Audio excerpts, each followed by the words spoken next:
انا انزلناه فی لیلۃ القدر وما ادراک ما لیلۃ القدر لیلۃ القدر خیر من الف شہر تنزل الملائکۃ والروح فیہا بإذن ربہم من کل امر سلام ہی حتی مطلع الفجر۔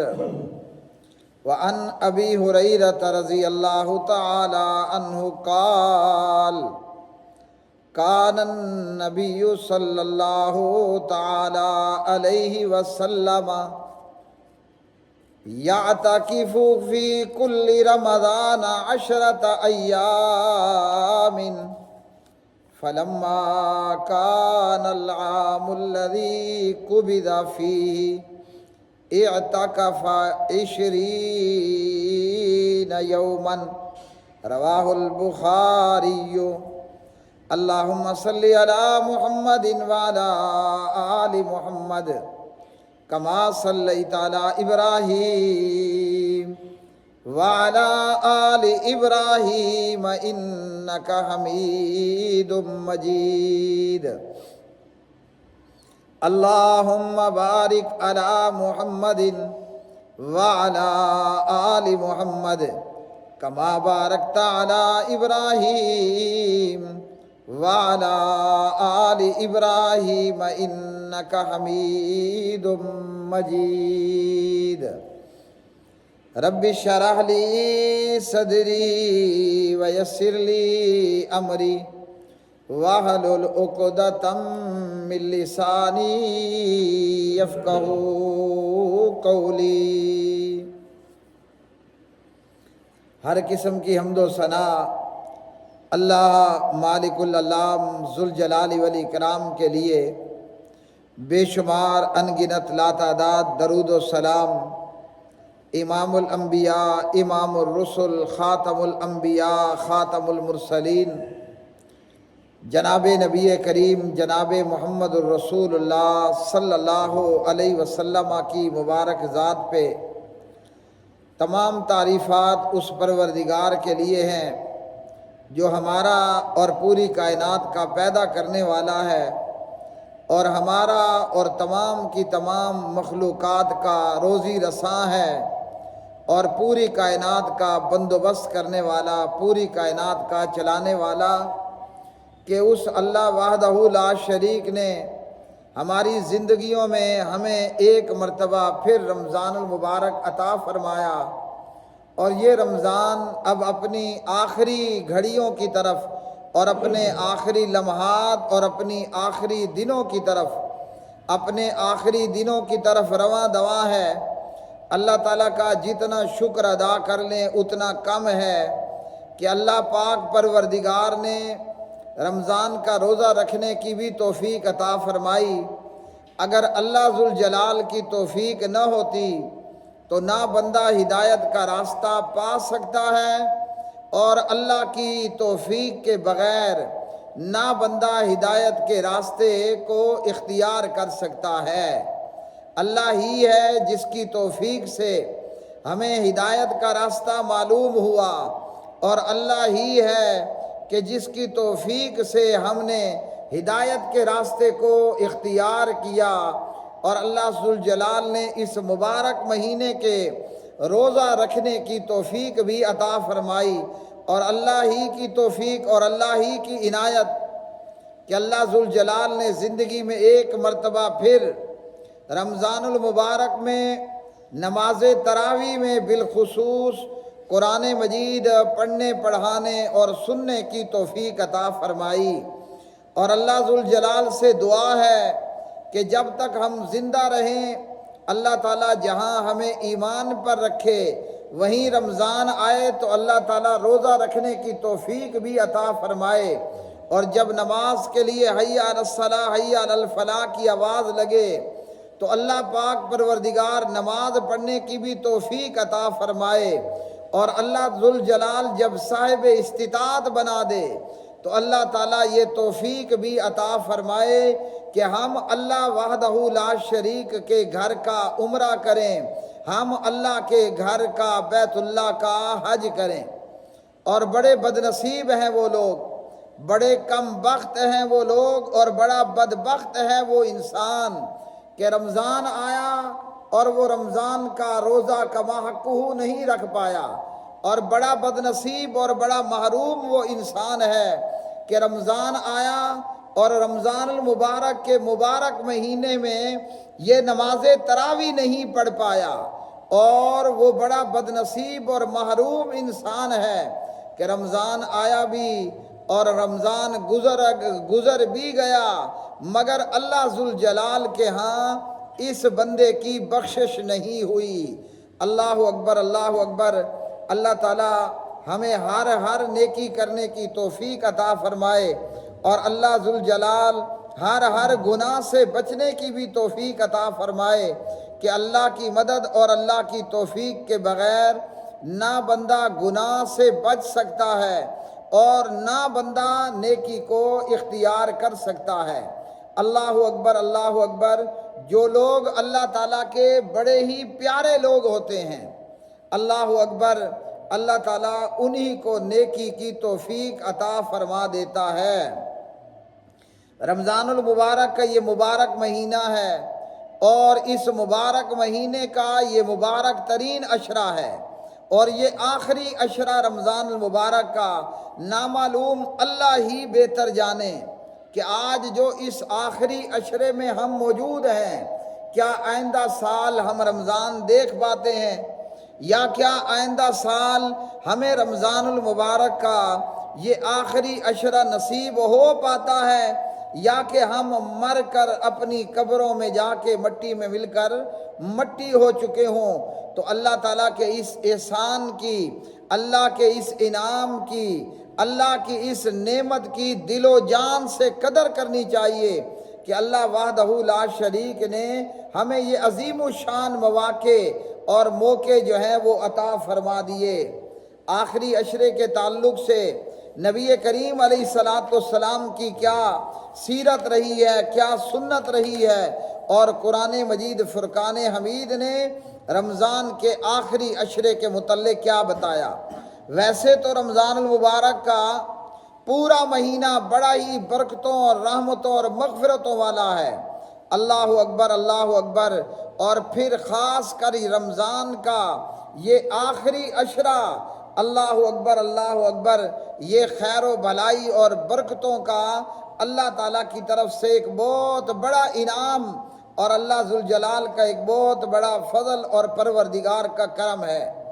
اللہ پاک پروردگار فرماتے ہیں کہ رمضان المبارک کے آخری عشرے میں، اور پھر اللہ اکبر، آخری عشرے کی ان تاک راتوں کے اندر اللہ سبحانہ و تعالیٰ نے اپنی وہ عظیم الشان کتاب نازل فرمائی کہ جس کا نام قرآن مجید بھی ہے اور جس کا نام فرقان بھی ہے، اور وہ کتاب کہ جس کی حفاظت کی ذمہ داری اللہ ذوالجلال نے خود لی۔ فرمایا انا نحن نزلنا الذکر وَإِنَّا لَهُ لَحَافِظُونَ، کہ قرآن مجید کے اس ذکر کے نازل کرنے والے بھی ہم ہیں، اور فرمایا کہ اس کی حفاظت کرنے والے محافظ بھی فرمایا کہ ہم خود ہیں، یعنی اللہ ذوالجلال۔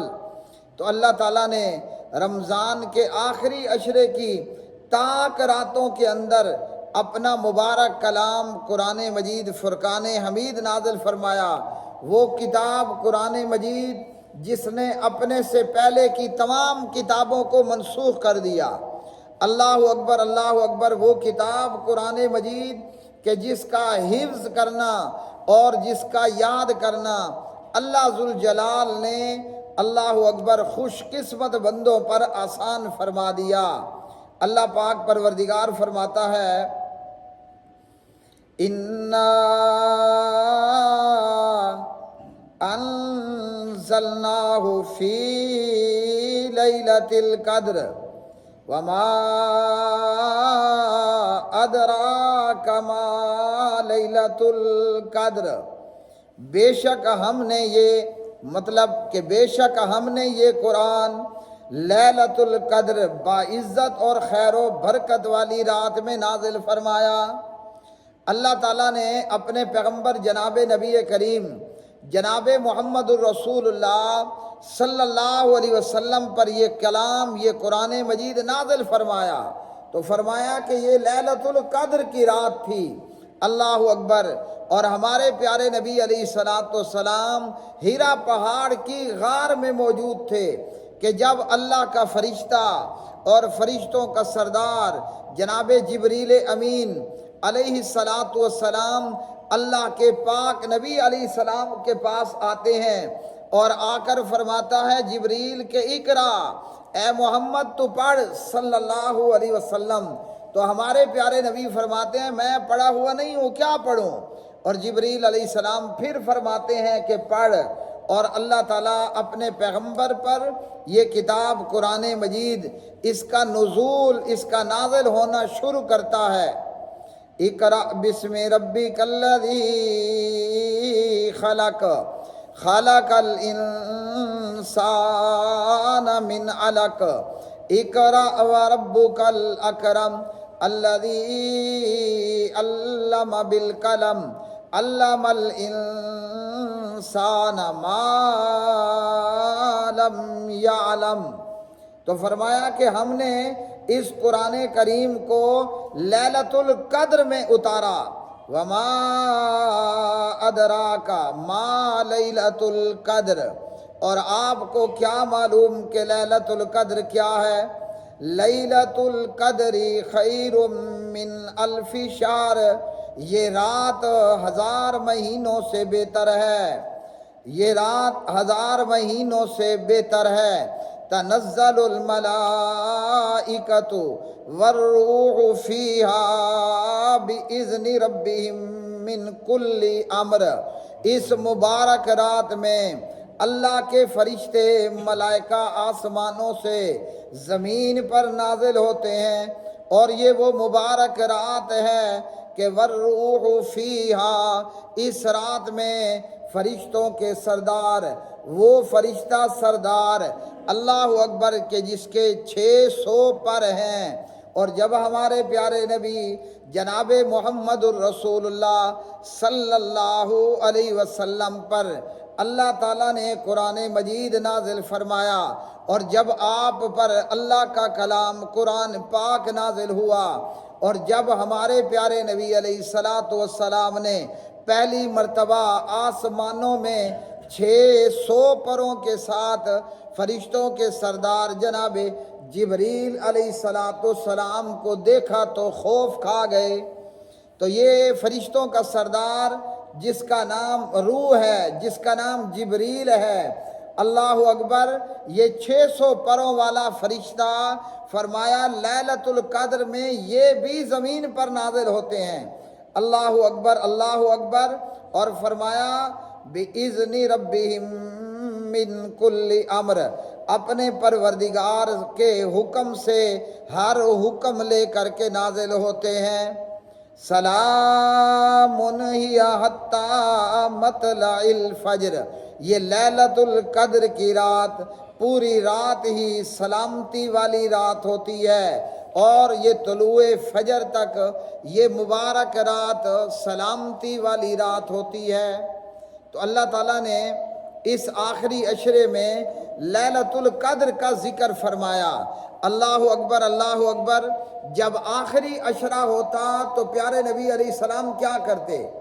ویسے جب رمضان شروع ہوتا تو اللہ کے پاک نبی علیہ الصلوۃ والسلام قرآن پاک کا پڑھنا، عبادت کا پڑھنا، نماز کا پڑھنا اور نوافل کا پڑھنا اور زیادہ کر دیتے، اور جب آخری عشرہ داخل ہوتا جناب حضرت عائشہ صدیقہ طیبہ طاہرہ رضی اللہ تعالی عنہا، امام محمد بن اسماعیل، امام بخاری رحمۃ اللہ علیہ کی الجامع الصحیح کے اندر فرماتی ہیں ان النبی صلی اللہ علیہ وسلم کان اذا دخل العشر احیا لیلہ وایقظ اہلہ وشد مئزرہ۔ فرمایا ماں جی سیدہ عائشہ صدیقہ کائنات رضی اللہ تعالی عنہا نے جب پیارے نبی علیہ الصلوۃ والسلام آخری عشرہ شروع ہوتا تو اس آخری عشرے کے اندر آپ صلی اللہ علیہ وسلم رات بھر خود بھی جاگتے اور اپنے گھر والوں کو بھی جگاتے، اور پیارے نبی علیہ الصلوۃ والسلام خوب ذوق و شوق کے ساتھ کمر بستہ ہو کر اللہ ذوالجلال کی عبادت کرتے۔ اور جبکہ ہمارے پیارے نبی علیہ السلام اللہ تعالیٰ نے قرآن مجید میں فرمایا کہ اللہ نے اپنے حبیب اور محبوب کے اگلی پچھلی خطائیں معاف کر دی ہیں۔ اللہ اکبر، اللہ اکبر۔ ہمارے پیارے نبی علیہ السلام کی ذات پر، وجود پر ایک بھی گناہ نہیں تھا۔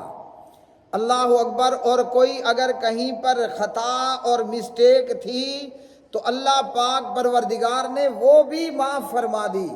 اس لیے اللہ ذوالجلال فرماتا ہے اِنَّا فَتَحْنَا لَكَ فَتْحًا مُبِينًا لِيَغْفِرَ لَكَ اللَّهُ مَا تَقَدَّمَ مِن ذَنبِهِ وَمَا تَأَخَّرَ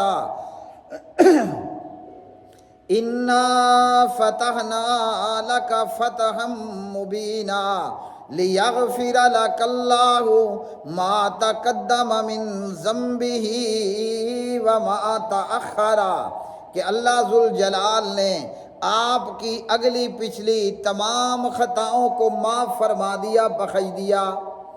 اتنی عظیم الشان ذات ہے، اور اس کے باوجود اللہ کے پاک نبی علیہ السلام رمضان میں دن میں روزہ رکھتے ہیں، رات میں تراویح پڑھتے ہیں، قیام اللیل اور قیام رمضان کرتے ہیں، اور جب آخری عشرہ آتا ہے پوری رات جاگ کر اللہ کی عبادت کرتے ہیں۔ اور جبکہ سید عائشہ صدیقہ بیان کرتی ہیں کہ یا رسول اللہ صلی اللہ علیہ وسلم، اللہ تعالیٰ نے آپ کی اگلی پچھلی خطائیں معاف کر دیں، اور آپ اتنی محنت اور مشقت کرتے ہو، اتنا لمبا لمبا قیام کرتے ہو، اللہ اکبر، کہ آپ کے پاؤں قدم مبارک سوج جاتے ہیں۔ ہمارے لیے سمجھنے کی کیا بات ہے، کیا پہلو ہے، آخر یہ حدیث ہمیں کیا بتا رہی ہیں؟ اللہ اکبر، جو اتنی عظیم اور پاک اور پوتر اور مطہر ذات ہے، وہ اتنی زیادہ عبادت کرتا ہے اور یہ نہیں کہتا کہ جی اللہ مہربان ہے، اللہ غفور ہے۔ تو اتنی عظیم الشان جو ذات ہے محمد الرسول اللہ صلی اللہ علیہ وسلم کی، وہ گناہوں سے مکمل طور پر پاک اور پوتر ہونے کے بعد اتنی عبادت کرے، اور ہم جو گناہوں کے پورے بڑے بڑے پتیلے ہیں، ہم جو گناہوں کے بڑے بڑے ڈرم ہیں، ہم جب ہماری بات آتی ہے، ہمارا معاملہ ہوتا ہے، نہ نماز ہے اللہ کی قسم، نہ روزہ، نہ حج، نہ زکوٰۃ، صرف بندے کے منہ پر جو ہے وہ رٹی رٹائی بات کہ اللہ بڑا مہربان ہے۔ کیا نبی پاک علیہ السلام نہیں جانتے تھے کہ اللہ ذوالجلال بڑا مہربان ہے؟ اللہ اکبر۔ تو ان احادیث سے ہمیں معلوم ہوا کہ گناہ گاروں کو چاہیے کہ وہ ضرور عبادت کا زیادہ سے زیادہ اہتمام کریں۔ لوگ سوال پوچھتے ہیں کہ جی تراویح پڑھنا فرض ہے؟ اللہ اکبر، میں جواب دیتا ہوں کہ اس بندے کے لیے تو فرض ہے جو بندہ یہ سمجھے کہ میں گناہگار ہوں، میرے گناہ ہیں، اور جو سمجھے کہ میں ماں کے پیٹ سے پاک پوتر پیدا ہوا اور میں مکمل پاک ہوں، فرشتہ ہوں، اس کے لیے تراویح نہیں ہے۔ اللہ اکبر۔ یہ پیارے نبی علیہ السلام ہیں جن کی ذات اقدس پر ذرہ برابر معمولی ترین بھی گناہ کوئی نہیں ہے، اور اس کے باوجود وہ رمضان المبارک میں اتنی محنت کرتے ہیں۔ ہم اپنے گریبان میں دیکھ لیں کہ کیا ہم نے روزے رکھے ہیں؟ اللہ کے پاک نبی علیہ السلام رمضان میں سخاوت کرتے، کیا ہم سوچ لیں کہ ہم نے کوئی سخاوت کی ہے؟ اللہ کے پاک نبی علیہ السلام کا قیام کتنا لمبا ہوتا؟ اللہ اکبر، اللہ اکبر۔ صحابی بتاتے ہیں کہ پیارے نبی علیہ السلام نے قیام اللیل کے اندر، اللہ اکبر، اللہ اکبر، آپ نے سورۃ البقرہ پوری پڑھ لی، کتنے پاروں کی صورت ہے؟ تقریباً 3.5 پاروں کے لگ بھگ، 2-3 رکوع کم 3.5 پارے ہیں۔ آپ صلی اللہ علیہ وسلم نے قیام اللیل کے اندر، جسے ہم نماز تراویح کہتے ہیں رمضان میں، پیارے نبی علیہ السلام نے قیام اللیل میں سورۃ بقرہ پوری پڑھ لی، تقریباً 2 رکوع کم یہ 3.5 پارے، اتنا نہیں، آگے چلیں، اللہ اکبر، سورۃ البقرہ مکمل کرنے کے بعد آپ نے سورۃ النساء پوری پڑھ لی، اور سورۃ النساء کہاں سے شروع ہوتی ہے؟ چوتھے پارے کے آخری ربع سے شروع ہوگی، اور آپ کا بھلا ہو 5واں پارہ کراس کرتے ہوئے 6 پارے کے جا کر پہلے ربع پر اختتام ہوتی ہے۔ اب چوتھا پارہ 1 پاؤ، 5واں پارہ پورا، اور 6 پارے کا 1 پاؤ، تو 1.5 سپارے کی یہ صورت ہوئی۔ اتنا نہیں، آگے چلیں، اللہ کے پاک نبی علیہ السلام نے اس قیام اللیل میں سورت آل عمران بھی پوری پڑھ لی۔ ترتیب کیا تھی؟ پہلے سورت بقرہ پڑھی، پھر سورت نساء پڑھی، اور دوبارہ ریورس کرتے ہوئے پھر سورت آل عمران پڑھی۔ اب میرے بھائیوں، سورت آل عمران کتنی بڑی سورت ہے، اللہ اکبر، اللہ اکبر۔ تیسرے پارے میں یہ شروع ہوتی ہے نصف سے پہلے، تیسرا پارہ مکمل ہو جاتا ہے اور چوتھے پارے کے آخری ربع میں ختم ہوتی ہے، تو 3 پاؤ چوتھے پارے کے، اور تقریباً جو ہے وہ آدھے سپارے سے زیادہ تیسرا پارہ بن جائے گا۔ یہ سوا پارہ سے بھی اوپر کی سورت آل عمران ہے۔ اور ہمارا حال کیا ہے؟ فیس بک پر خبر لگی ہوئی تھی، ایک مسجد میں لمبی تراویح پڑھانے پر لوگوں نے ایک دوسرے کو مارا، اور امید ہے انشاءاللہ سب سے پہلے مسجد کے امام کو مارا ہوگا۔ امام اور ہم تراویح کتنی دیر پڑھتے ہیں؟ ٹوٹل 1 گھنٹہ، یا زیادہ سے زیادہ 1.25 گھنٹہ۔ اور جب ہم اندازہ لگائیں کہ سورۃ البقرہ 3.5 پارے، آل عمران جو ہے وہ آپ کا بھلا ہو 1.5 پونے 2 پارے، اور اسی طرح نساء 1.5 پارہ، اب کتنے پارے بنتے ہیں؟ اور ہمارا حال یہ ہے کہ مسجد میں لڑائی ہو گئی اس بات پر کہ نماز تراویح لمبی کیوں ہو، اور یہاں نمازوں میں خفگی اور ناراضگی کہ نماز لمبی کیوں پڑھتے ہیں۔ اللہ اکبر، اللہ اکبر۔ اور اس کے بعد کہ ہر مسلمان یہ ایمان رکھتا ہے کہ ہمارے پیارے نبی علیہ السلام پر مکھی کے پر برابر بھی کوئی گناہ نہیں تھا، اور اس کے باوجود اتنی عبادت کرتے۔ تو جب حضرت عائشہ نے پوچھا کہ آپ جب بخشائے ہیں تو یا رسول اللہ اتنی عبادت کیوں کرتے ہیں؟ جناب نبی کریم علیہ السلام نے فرمایا، افلا اکون عبدا شکورا، کیا میں اتنی عبادت کر کے اللہ کا شکر گزار بندہ نہ بنوں؟ نہ میرے بھائیوں، ہمیں اپنے گناہوں کی فکر ہے کہ ہمارے گناہ ختم ہو جائیں، افسوس کہ نہ ہمیں اللہ تعالیٰ کے شکر گزار بندہ بننے کی فکر ہے۔ اور آخری عشرے میں پیارے نبی علیہ السلام 10 دن کا آخری عشرے کا اعتکاف کرتے، اور دیگر احادیث کے اندر ہے کہ جس سال نبی پاک علیہ السلام کی وفات ہوئی اس سال اللہ کے پاک نبی نے 20 دن کا اعتکاف کیا، اللہ اکبر۔ اور یہ بھی صحیح بخاری کی حدیث ہے، جس سال نبی پاک علیہ السلام کی وفات ہوئی آپ نے 20 دن کا اعتکاف کیا، اللہ اکبر۔ اور ہم صرف 10 منٹ کے لیے مسجد میں نماز میں رکنا گوارا نہیں کرتے، اور کہتے ہیں صدقے یا رسول اللہ، میں رسول اللہ کا عاشق، میں عاشق، میں رسول اللہ پر مٹنے والا، اللہ اکبر۔ اور ہماری حالت یہ ہے، کیا اللہ کے پاک نبی کو کام نہیں تھے؟ ہمارا عذر ہے جی کہ ہمارے بیوی بچے بھی ہیں، اور اولاد بھی ہے، گھر کے خرچے بھی ہیں، کمانا بھی ہے، محنت مزدوری کرنی بھی ہے۔ ہماری کتنی بیویاں ہیں؟ ٹوٹل 1 بیوی، اللہ اکبر۔ اور ہمارے پیارے نبی علیہ السلام کی ایک وقت کے اندر 9 بیویاں رہی ہیں، اور ٹوٹل آپ کی 11 بیویاں رہیں، اللہ اکبر۔ حضرت عائشہ اور حضرت سودا کا انتقال ہو چکا ہے، اور اس کے بعد اللہ کے پاک نبی کے پاس 9 بیویاں ہیں۔ 1 بیوی کتنا کھائے گی؟ 9 بیویاں کتنے کھائیں گی؟ 1 بیوی کی روزی روٹی کا بندوبست کرنے والا، اور 9 بیویوں کی روزی روٹی کا، اور آپ کے 7 بچے بھی ہیں، اللہ اکبر. یہ نہیں کہ 2 بچے ہیں، 7 بچے ہیں آپ کی 4 بیٹیاں ہیں، 2 آپ 3 نبی پاک علیہ السلام کے بیٹے ہیں، 7 بچوں کا باپ ہے، 9 بیویوں کا خاوند ہے. اعتکاف کتنے دن کے لیے؟ 20 دن کے لیے. اور ہم 10 منٹ کے لیے مسجد میں رکنا گوارا نہیں کرتے. اللہ اکبر. آئینے میں اپنے آپ کو دیکھ کر خود اپنا آپ محاسبہ کر لیں. نماز عید انشاءاللہ اس مسجد میں 7:10 پر ادا کی جائے گی. فطرہ جو ہے وہ ہر مسلمان پر 1 سا 2.25 کلو ہے. سنت کے مطابق جب بندہ نماز عید کے لیے نکلے تو راستے میں فقراء مساکین کو فطرہ دے، یا پھر زکوٰۃ الفطر فطرانہ جو ہے وہ آدمی کو چاہیے کہ چاند رات میں، عید رات میں ادا کرے. اور یہ ہر مسلمان کی طرف سے ہے. کوئی عاقل ہے، بالغ ہے، جوان ہے، بوڑھا ہے، بچہ ہے، عورت ہے، آزاد ہے، غلام ہے. اقول قولی